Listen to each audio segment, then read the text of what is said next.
रहे हैं दिल्ली तक। मैं हूं आपके साथ अनुराधा तंवर। दिल्ली के मुख्यमंत्री अरविंद केजरीवाल को लेकर आम आदमी पार्टी के नेताओं ने एक दिन पहले यानी कि 3 जनवरी की रात को सोशल मीडिया पर कुछ पोस्ट डाले, जिसमें उन्होंने ये शक जाहिर किया कि ईडी यानी कि प्रवर्तन निदेशालय अरविंद केजरीवाल के आवास पर 4 जनवरी को रेड कर सकती है और उन्हें गिरफ्तार भी कर सकती है। आज 4 जनवरी है और 4 जनवरी की सुबह हमने देखा कि अरविंद केजरीवाल के आवास पर दिल्ली पुलिस ने सुरक्षा बढ़ा दी थी, सिक्योरिटी टाइट कर दी गई थी। उनके आवास के बाहर के दोनों रास्तों को बंद कर दिया गया था और फिर धीरे धीरे जब दिन आगे बढ़ा तो ये पता चला कि इन्फोर्समेंट डायरेक्टर के सूत्रों से जानकारी मिली कि ईडी का आज का कोई प्लान नहीं था कि वो दिल्ली के मुख्यमंत्री अरविंद केजरीवाल के आवास पर कोई रेड डाले या उन्हें गिरफ्तार करे। ये भी कहा गया कि ये जो रेड की खबर है ये पूरी तरह अफवाह है।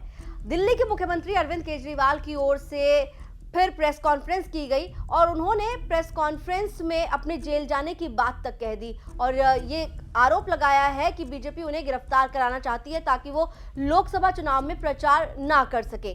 लेकिन इस बीच आपको बता दें कि दिल्ली के मुख्यमंत्री अरविंद केजरीवाल एक तरफ जहां पर अब प्रेस कॉन्फ्रेंस कर रहे थे, वहीं ये खबर भी निकल कर आई कि वो गुजरात जाने वाले हैं। गुजरात क्यों जाने वाले हैं वो हम आपको ग्राफिक्स के जरिए बताएंगे, लेकिन उससे पहले अरविंद केजरीवाल का बयान भी सुन लीजिए।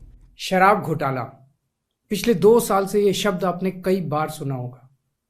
2 साल से बीजेपी की सारी एजेंसीज कई रेड मार चुकी हैं, कई लोगों को गिरफ्तार कर चुकी हैं, लेकिन अभी तक एक भी पैसे का हेरफेर कहीं नहीं मिला, कहीं से एक भी पैसा नहीं मिला।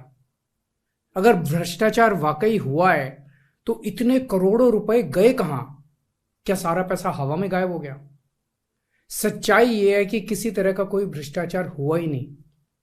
अगर होता तो पैसा भी मिलता। ऐसे फर्जी केस में आम आदमी पार्टी के कई नेताओं को इन्होंने अभी तक जेल में रखा हुआ है। किसी के भी खिलाफ कोई सबूत नहीं है, कुछ साबित नहीं हो रहा, खुलेआम गुंडागर्दी चल रही है, किसी को भी पकड़ के जेल में डाल दो। अब बीजेपी मुझे गिरफ्तार करना चाहती है। मेरी सबसे बड़ी संपत्ति, मेरी सबसे बड़ी ताकत मेरी ईमानदारी है। झूठे आरोप लगा के, फर्जी सम्मन भेज के ये मुझे बदनाम करना चाहते हैं, मेरी ईमानदारी पे चोट करना चाहते हैं। इन्होंने मुझे सम्मन भेजे हैं। मेरे वकीलों ने मुझे बताया कि ये सम्मन गैर कानूनी है। क्यों गैर कानूनी है? ये मैंने इनको विस्तार से लिख के भेजा है। मैंने बताया है कि उनके सम्मन कैसे गैर कानूनी है, लेकिन उन्होंने मेरी एक भी बात का जवाब नहीं दिया। इसका मतलब उनके पास मेरी बातों का जवाब नहीं है। इसका मतलब वे भी मानते हैं कि उनका नोटिस गैर कानूनी है। क्या मुझे एक गैर कानूनी सम्मन का पालन करना चाहिए? अगर कानूनी रूप से सही सम्मन आएगा तो मैं पूरा सहयोग करूंगा।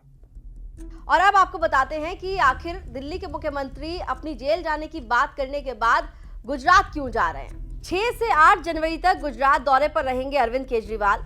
लोकसभा चुनाव के मद्देनजर 3 दिवसीय गुजरात दौरे पर जाएंगे केजरीवाल।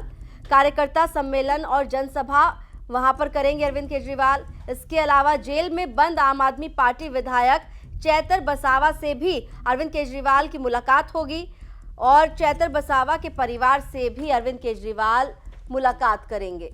तो लोकसभा चुनावों के मद्देनजर अब अरविंद केजरीवाल अपनी पार्टी का प्रचार करने का काम शुरू करने जा रहे हैं। गुजरात से 3 दिन के दौरे पर रहेंगे।